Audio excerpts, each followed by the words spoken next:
and welcome to our Science Education Series Symposium at Virtual Regeneron ISEF. I'm Caitlin Sullivan, our Director of Outreach and Equity Programs and with Society for Science and the Public, and I'm so pleased to welcome you to our symposia today.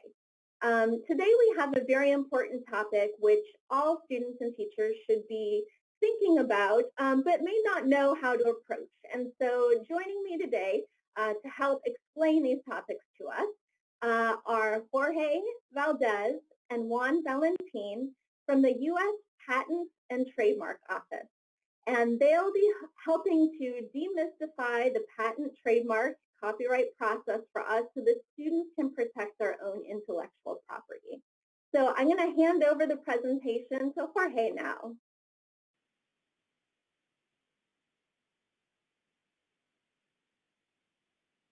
Hello, everybody. Welcome to our session. Juan and I are delighted to be with you here today, and we're excited to tell you a little bit about what intellectual property means in the context of your research projects. We know all of you have been working very, very hard, and this is information. I know some of you have come to our booth, and thank you for stopping by and asking us some really cool questions about how to get a patent and in general about intellectual property. Juan and I work at the Office of Education and Outreach at the United States Patent and Trademark Office. And once again, we're super delighted to be here with you today. Juan? Okay. Hi, everybody. Juan Valentin. We're excited to be here. I echo Dr. V's comments. We are excited to share with you a little bit about intellectual property, hopefully answer some of your questions, and just know that 45 minutes is going to fly by, but we are here for you afterwards to answer any questions. Come to our booth and interact with us, and we can chat. So let's get into it.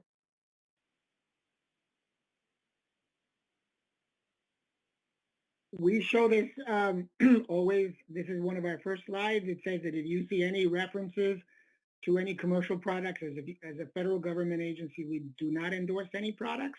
So that's just basically what this graph says. Okay.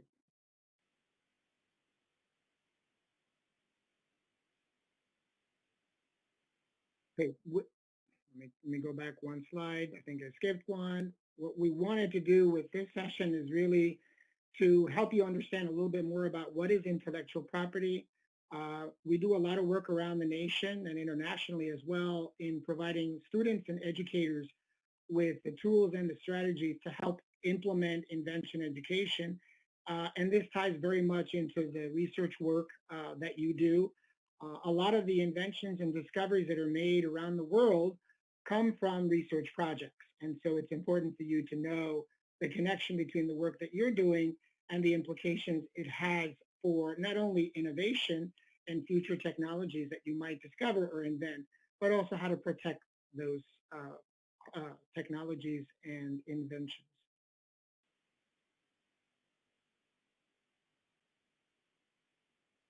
As Juan mentioned, a little time delay here.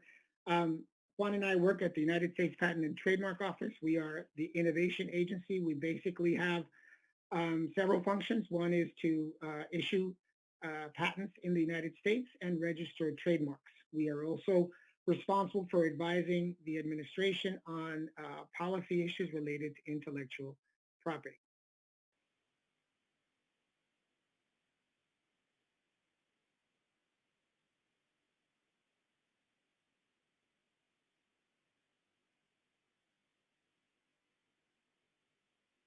So Juan, I'm going to pass it over to you. Okay.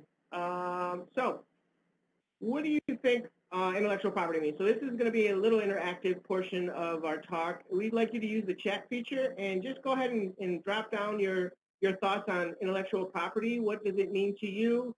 How would you describe it to somebody? Even if you don't know what it means, take a guess and put those in the chat for us. We'll give you about 15, 20 seconds to do that.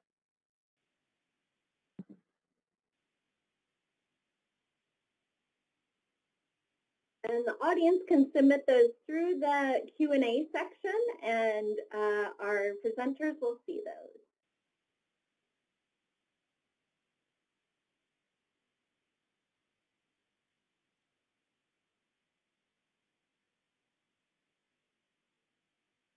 Looks like we have one answer coming in.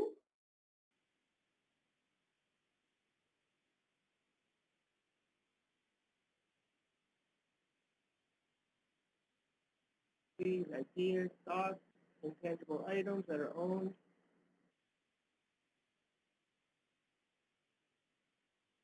Ideas designed to produce in your own mind. Good.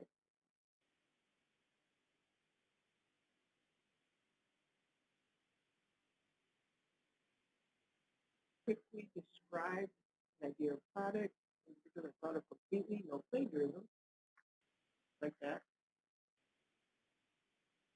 Inventions research, work made based on human thoughts. Okay, great. This is good. This is really good.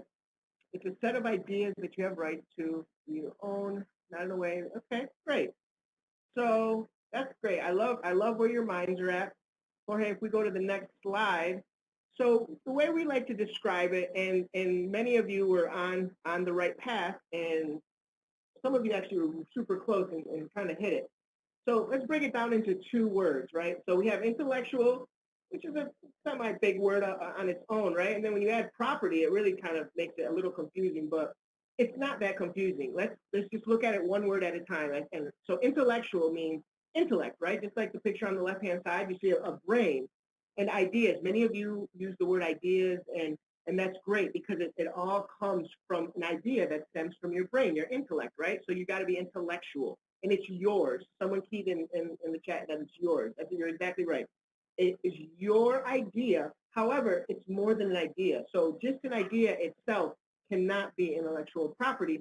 What you need to do with that idea is you need to take it one step further and create something, right? And that something is property. What's special about property? It has value. You can buy, you can sell, you can trade property, right? And so you got to take that idea, you have to prototype it, you have to design, you have to draw, sketch it out, right? You have to bring it to life, say hello to my son, and then once you bring it to life, what you can do is that turns it into intellectual property. So if you go ahead to the next slide, Jorge,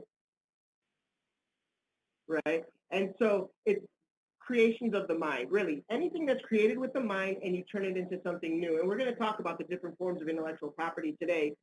There's a few of them, several of them, but the ones that you're probably going to be more worried about are patents and trademarks. So creations of the mind, right? And so we're going to just cycle through this slide set here. It's more than an idea, right? And you have to turn it into something real. So Jorge, yes, all right, it's the lag. And so the four types of intellectual property are patents, trademarks, copyrights, and trade secrets. And so there's some more, but for the basics, the major ones are the four on the slide in front of you. And here's what you need to know. You not about one or the other, right? It's about what is going to help you the most in what you're trying to achieve.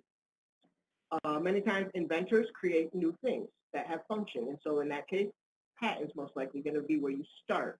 But I'm a sports player, so I'm going to give it to you in a sports analogy. I'm a basketball player, right? And so if I were to stand up, I'm not going to, but you would see me as being constitutionally small, and that's what my doctor calls me, and it just means that I'm short. He's very nice, my doctor. And so as a constitutionally small individual, I am really good at the point guard position on a basketball team. So I know how to dribble, I can pass, I'm quick, used to be quicker. And so there's other positions on the team though. You have your forwards and you have your centers, right? And they're a little taller, a little bigger. They have different talents than maybe I do. But collectively as a team, we are a united front and we can defend the basket at many different levels. And that's the same with the intellectual property team that you see in front of you on this slide. Patents, trademarks, copyrights, trade secrets, all on the same team, but they have different functions. And we'll talk a little bit about that later. So Jorge, would you like to talk about a patent? Sure. Thank you, Juan. So basically, this is the definition. A patent gives you the right to exclude others from making, using, selling, offering for sale, or importing your invention. It lasts for a limited amount of time, either 20 years if it's a utility or a plant patent, and for design patents, it lasts 15 years.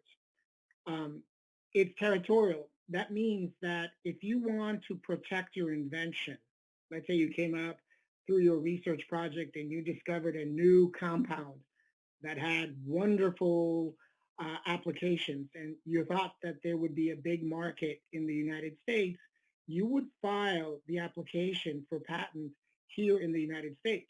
But if you thought, well, maybe people in Europe could use this, and people in China or in Japan might also be interested in this new revolutionary compound that you made, you would have to file applications for patent in each of those regions and countries.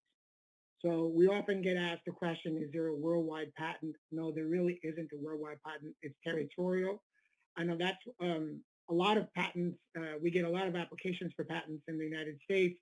To give you an example, about 2 years ago, actually, we reached 10 million patents in the United States. So a lot of great inventions over time. So keep those patents coming, boys and girls.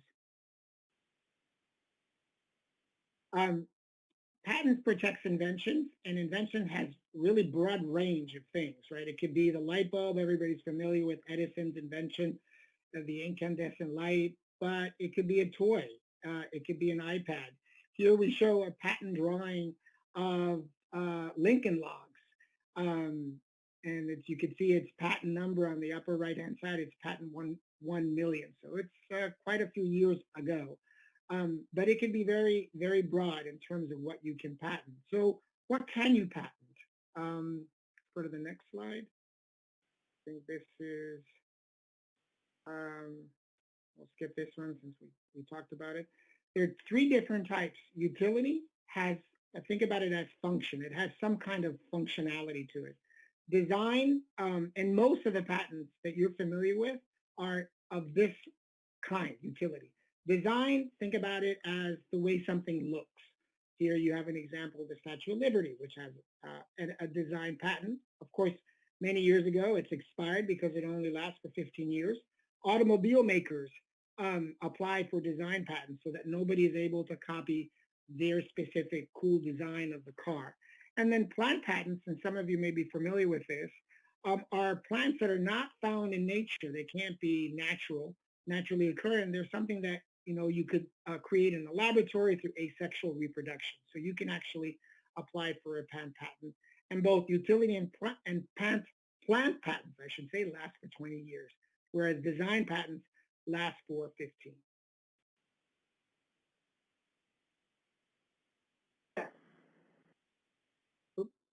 And so in terms of utility patents, as what Dr. B said, are the most common type of patent that people apply for. And in order to qualify for utility patent, you have to fall into one of these four statutory categories, these four legally mandated categories.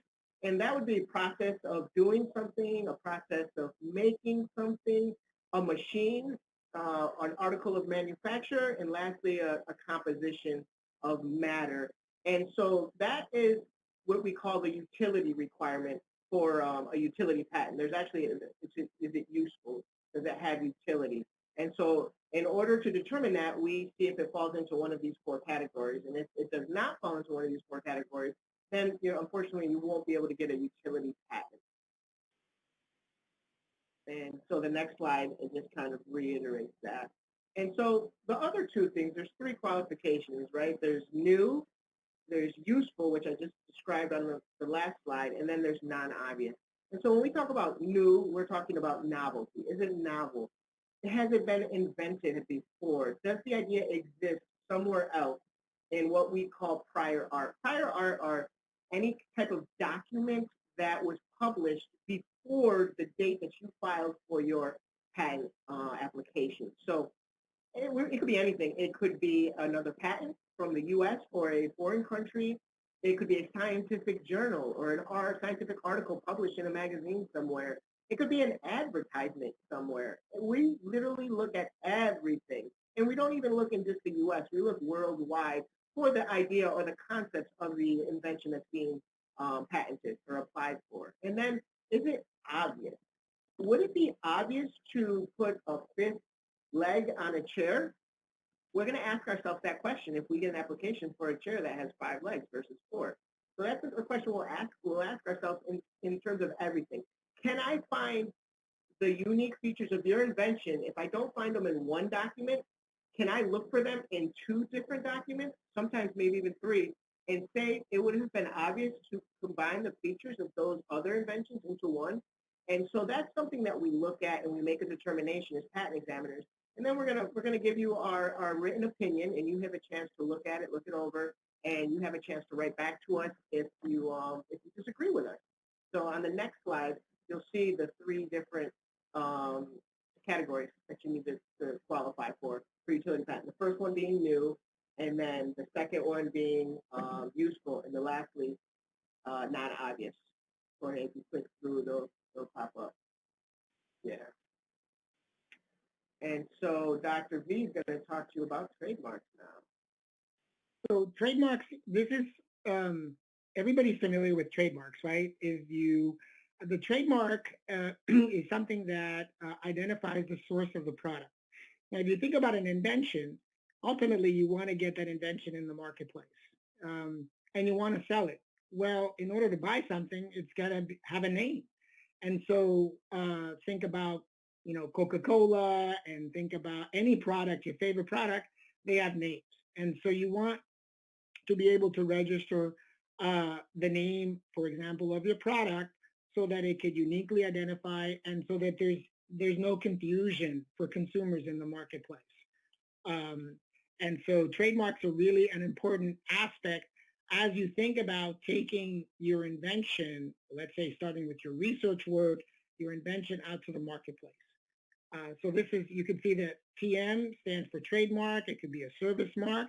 And if you apply for registration with the United States Patent and Trademark Office, once the product name or trademark gets registered, you'll have a little R symbol with a circle around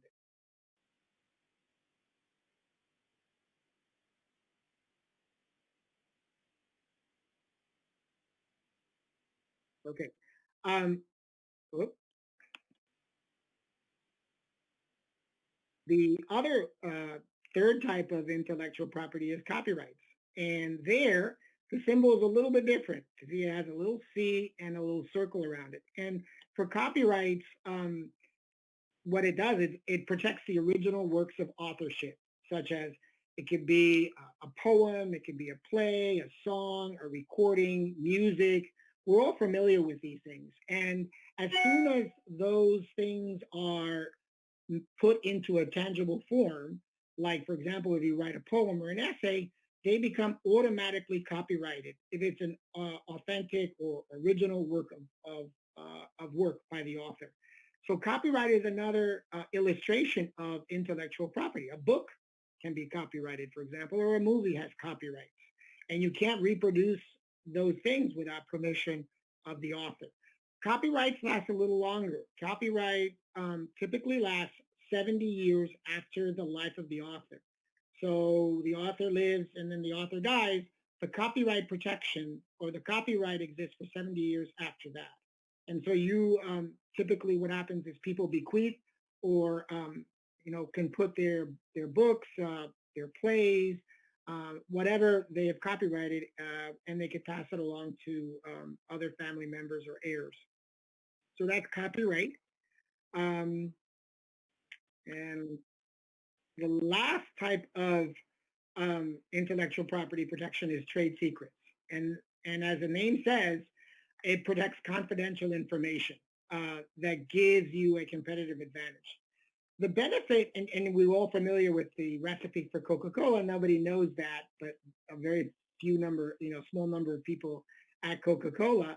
And the idea there is that you don't publish the formula And so as long as you protect it, it can last forever. Whereas I mentioned with patents, for example, a utility and plant patent only lasts for 20 years. After that expiration, after that time period, anybody can use that invention. Okay, but within those 20 years, you are protected under the law. Google is another example that we like to use. There are certain set of algorithms which are proprietary. You might have heard that word as well. Proprietary information, and they want to keep that a secret because that's a competitive advantage in the marketplace. Okay, I think we're on to the next slide. So we wanted to give you an opportunity to think about what you just learned. And on the left column here, you see different types of inventions. It could be a product. Juan talked about the different utility patents. It could be a product. It could be a process or a method of doing something, a method for fabricating something, or a method for making a particular item. It could be a service. We see a lot of service applications, or even apps. Right? There's a lot of apps these days that are available to the public. What we wanted you to just think and reflect for a moment is how many of these, so the question is, which of these types of intellectual property may you need to protect for each of these inventions? So we'll take about 30 seconds and kind of jot down which ones you think might apply, which types of intellectual property concepts might apply to each of those four inventions: product, process, service, and an app. Give you about 30 seconds or so.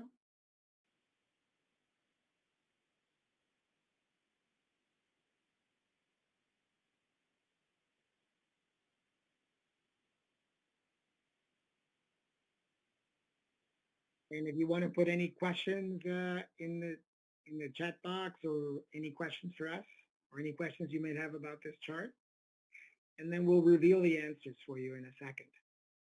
Unless you know what the answers are.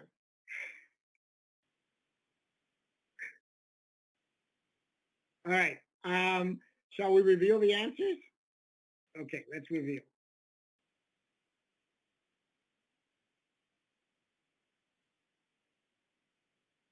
Oops. I'm hitting the button twice and it's going back and forth. So the answer is all of the above. Remember how you hated those questions on multiple choice? All of the above. That was a tricky question, wasn't it? Well, Juan, do you want to share? It points back to some of the things you alluded to earlier with respect to the different types of intellectual property. Yeah, definitely. I mean, we can start with the product really quick. I mean, product, I think, is the obvious one because it's right there on the statutory requirements for a utility patent, right? A product and a process, actually, those first two things. And so patent is checked off the box easy on that one. Well, if you have that product and you want to take it to market, in order to take it to market, like Dr. V said, you need a trademark because you need people to associate the origin of that product or that service you're providing. And the only way to do that is through a trademark. So you definitely need a trademark for that one. Copyrights are everywhere, like instructions. If you have an instruction manual, if you have packaging that has any sort of drawings or things on the outside of that packaging, that's all protected by copyright. Trade secrets, you could have a trade secret in your product. I mean, there's secrets. Not a lot of people know about them. So you've got to keep it that way in order for it to be a trade secret. But process, method, I think it's the same thing that I just said for products. Services, the same thing. Depending on what kind of service you provide, the New York Yankees, they're my favorite baseball team. They provide a service, right? And so maybe they got a patent on a special kind of lawnmower they use to mow their grass. I don't know. Trademarks, they definitely have a trademark, right? Copyrights for sure. And apps are the tricky one, right? And so copyrights for sure, because you can copyright computer software code. That's protected by copyright. And oftentimes apps could have patents associated with them. It gets a little harder. Complex is definitely a word we use when it comes to patents and apps. Not impossible, but complex is where I'll go with that. Copyrights for sure, because as you storyboard your app out and it has different layers and interfaces and different landing pages, those are all going to be protected by copyright as well. And who knows, maybe there's some special algorithm within that app inside that people don't know how it works, and so that could be a trade secret. So I mean, there's a lot of green check boxes. everywhere. Intellectual property literally is everywhere, and depending on the use or depending on your business strategy, potentially they all could work for you. So, yeah, next slide. We have a question. We have a question that I don't know if we want to answer it now or later in the Q&A. Can I navigate this process without any legal background? So technically, yes. However, it is really hard. I got to tell you that I have 33 U.S. and international patents. And just to kind of make a connection with the research world, I was a research scientist for many, many years. And I published over 100 research papers in peer-reviewed journals. And out of those 100, I have 33. So you can do the math. It's about a 3-to-1 ratio, at least it was for me. But I wrote and published the research work, but I did not write the patent applications. That was left up to an attorney, because what they do is they take what the research work that you do and put it in the framework of the legal language necessary to ensure that you have maximum benefit and protection for that patent. Could you do it by yourself? Absolutely. And a couple of years ago in California, I had a student come up to me and he pulled out his provisional application for patent and wanted me to look at it and said, and I said, no, please don't show me. I don't want to see it. So there's a lot of information on our website, USPTO.gov, that are a lot of valuable resources that you can use. Can you navigate? Technically, yes. However, we recommend, certainly for the first time around, that that you seek legal protection, that you seek an attorney or a legal counsel to move the process. Expand a little bit on what you said. We also have programs out there to help young inventors, independent inventors. There's the pro bono program. Pro bono means free legal service. And so not everyone will qualify. However, across the United States, there's regions, and each region has a pro bono office affiliated with that region. And they're all slightly different. There's an application process. You have to qualify for certain financial income brackets, as well as if you have more than 4 patents with your name on them, I'm pretty sure that disqualifies you. I'm assuming most in watching this right now probably do not have more than 4 patents, but it's definitely worth it. The pro bono program is on our website, USPTO.gov. If you search in inventor resources, you can find pro bono, as well as we have the law school clinic. Our law school clinics are similar to the pro bono program, except they're run by law schools. Now here, we've certified faculty at certain law schools around the country to supervise their law school students to help with the prosecution of patent applications before the U.S. Patent Office. And so you're helping, if you qualify, if you get the help, you're helping a law student get experience in the field of patent prosecution, and at the same time, they're helping you file a patent application with the office. So it's kind of a win-win situation for both of you. And last but not least, we have our Pro Se Assistance Center. And so Pro Se means that you're filing an application without an attorney. All right, Pro Se, and that we have a dedicated art unit that is there to help Pro Se applicants, inventors filing patent applications without legal assistance. Now, we cannot provide you legal advice. That's important to remember. We can't provide legal advice. However, we can help you with timelines. We can help you with forms that you need to fill out and procedural things like that. So it is still beneficial. And once again, like Jorge said, our website has a lot of resources. We also have a second question. How do you know if a patent for a similar product to your engineered project already exists? Well, you have to roll up your sleeves and you have to go to work.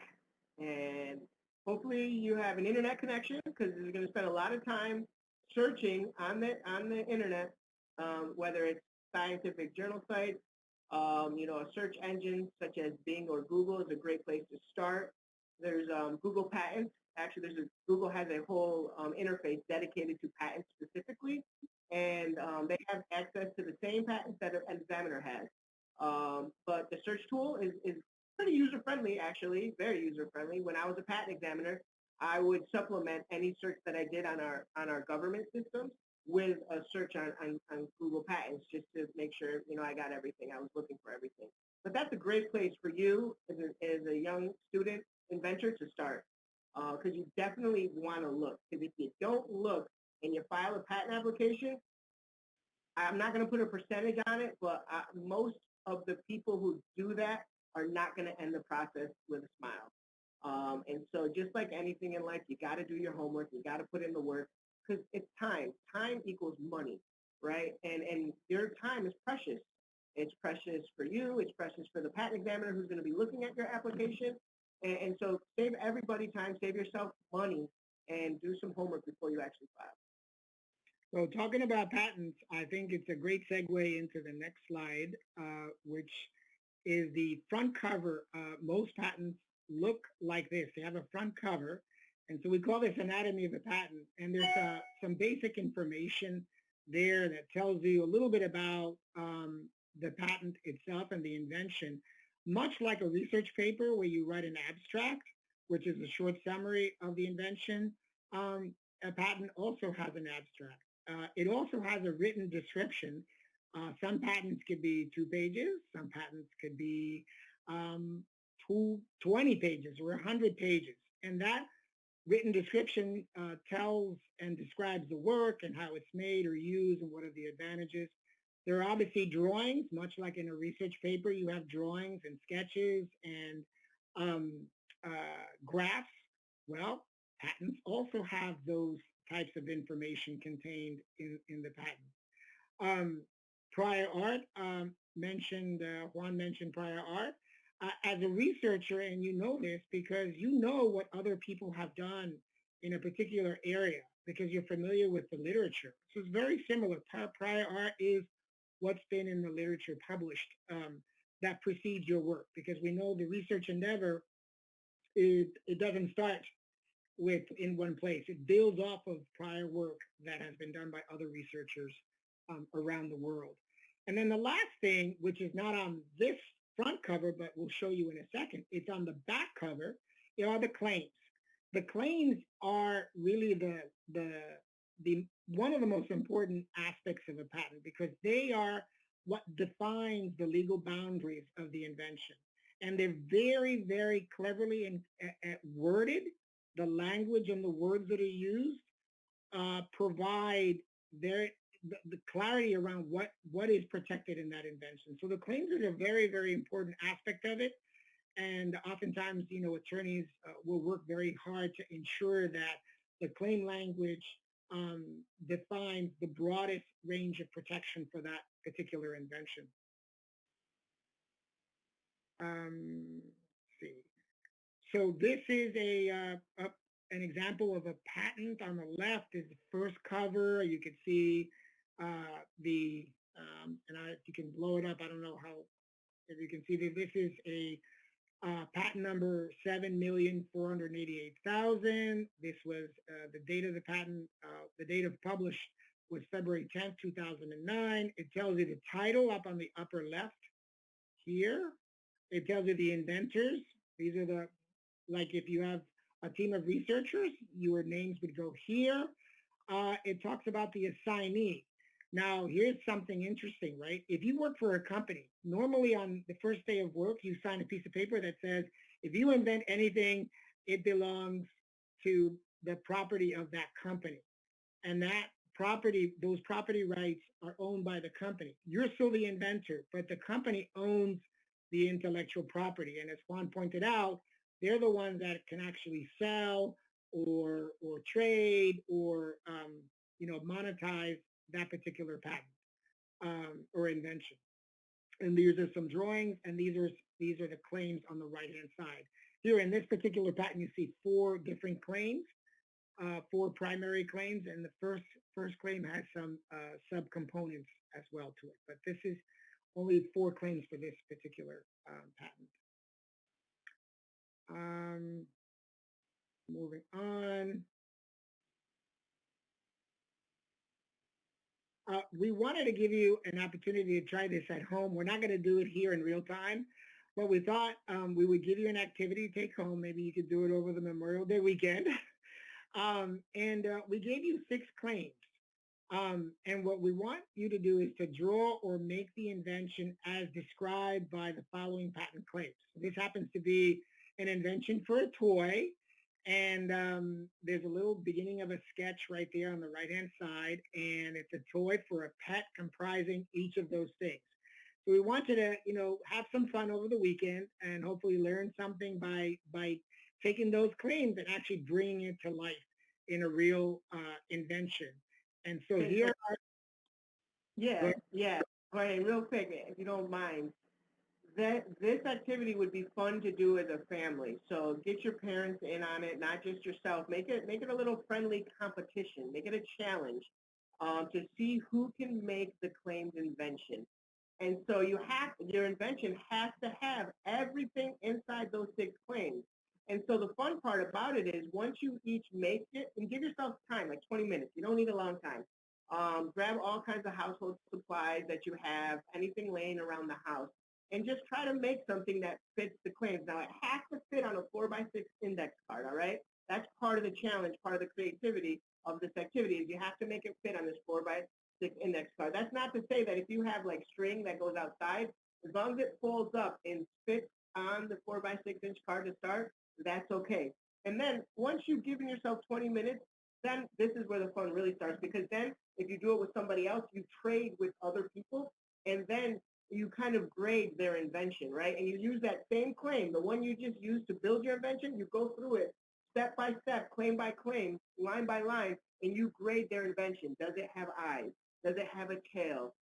Does it have a means for mobility, right? And so you're grading them, giving them a check or not, or a minus, and then that's the fun part, because then you compare each other, and then you can start to argue, like, no, that's a tail. I just completely a tail, and that's elongated. But that's what a patent examiner would do. A patent examiner would go line by line, word by word, and look and see if that is what the invention really is. And so that gives you a little taste of the life of a patent examiner. So anyway, so thanks, Jorge.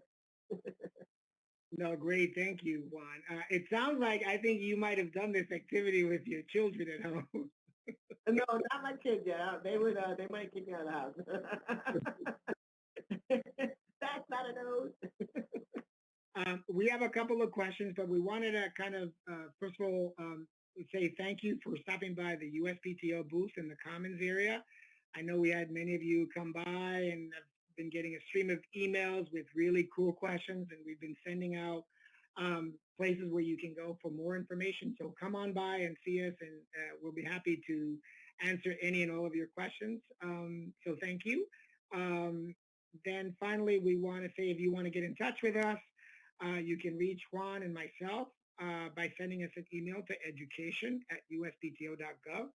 If you want to see a number of the resources we have for teenagers or kids, kids in general, by kids we mean young kids, even old kids like me, right? You can go there and find some useful information for you. So we want to thank you again for this opportunity. I want to thank the International Science and Engineering Fair, Caitlin and her amazing team at ISEF for putting on this Regeneron virtual conference. We're always very excited to participate each year.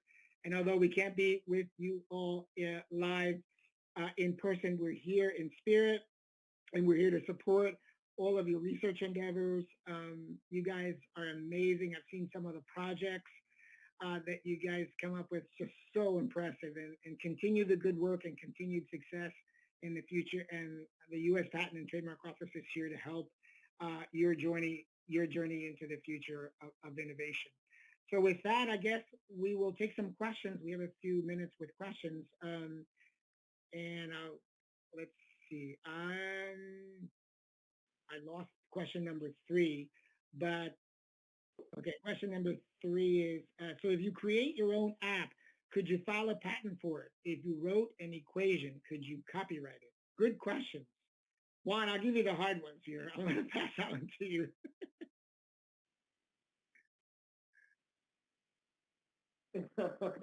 I'm just kidding. Thanks, Jorge. Appreciate that. So if you create an app, can you file for a patent? It depends. Um, I know people don't want to hear that, but that's in terms of computer software, that's where we find ourselves. Currently, there's a lot of different court cases going on that are hopefully once they are ruled upon, it will provide some clarity into the direction of being able to patent computer software in general. There are things that you can do. The software per se is not patentable. However, if you tie it to a process or some sort of reaction or things that happen because of A, then B does this or that, and so it really just depends. So that's as far as I that one.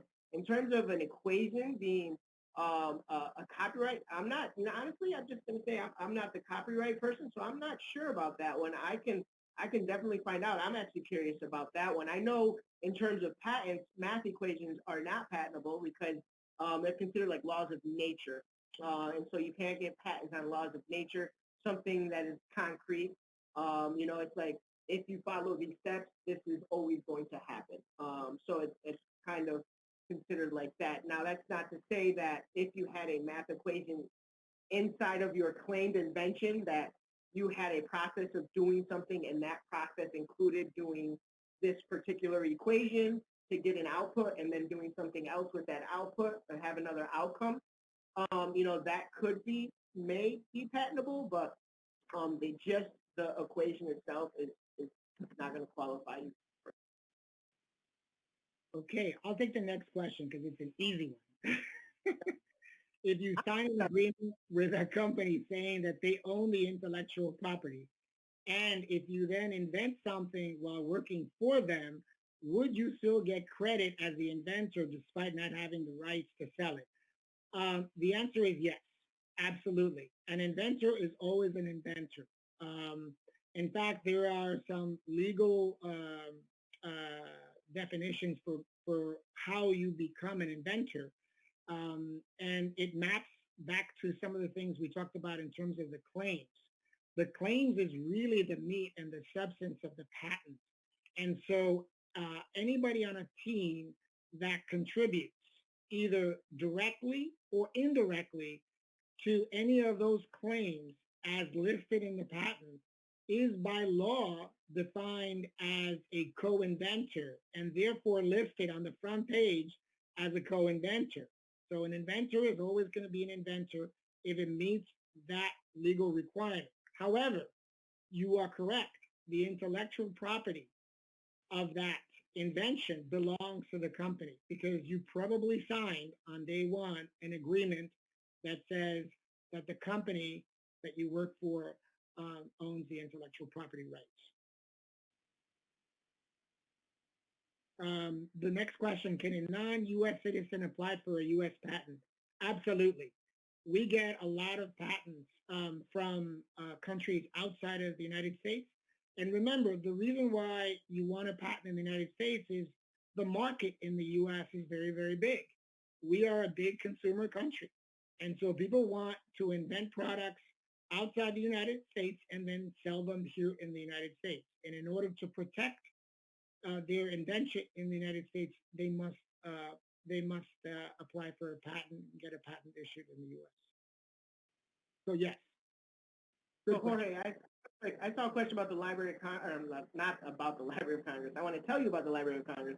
There was a question about where to register for a copyright. And so those of you looking to register copyrights can go to the Library of Congress, and that's where the Copyright Office is located, and you can file directly there with the Copyright Office. So I just wanted to throw that out there real quick. Okay, one more minute. Okay. The next question is, can you use photos or videos of your prototype for the anatomy of a patent, or do you have to use drawings? I'm going to pass that on to you because, Juan, you have a lot of experience as a former patent examiner. Could you use photos or videos instead of drawings, or do you have to have those technical drawings that we oftentimes see in patents? Yeah, that's a good question. So you can petition the office to include photos, actual photographs. So when I examined, there were some inventors that would submit CDs that had real photos on them, but no, you cannot use real photos. You need the technical drawings with the numbers on them, because that's how we examine your patent application. Because in order to get a patent, you have to be able to describe your invention to one of ordinary skill in the one of ordinary skill in the art, so that they can make and use your invention. And the way that's done is through a really detailed description, identifying item by item of your invention, how they interact and how it works all together holistically to create your invention. And so without those drawings, it's really hard for an examiner or really anybody to understand how to reproduce your invention, which is one of the what's one of the requirements. So Okay. that's not to say you can't supplementally include the photos along with the application, though, because that's happened. All Hey, right. great. Well, thank both of you so much for joining us. I have learned a lot, I know, and I think the audience has as well. As Jorge said, you can find them in the comments here. We have a lot of questions that were not answered. Obviously, all of us have a lot of questions about how to protect our work, so you can find them in the comments. And for those of you who are middle school or high school teachers, you can also find them in the STEM Experiential Hall. There's a link to this website, the USPTO Kids. All right, any closing thoughts, Jorge or Juan? No, I wanted to thank all of you, all of the researchers and the finalists. Congratulations on all your great, outstanding work, and just keep going. And thank you again, Caitlin and ISEF, for the opportunity to participate. All right, thank you, everyone. All right, Yeah, enjoy good. your week of virtual ISEF.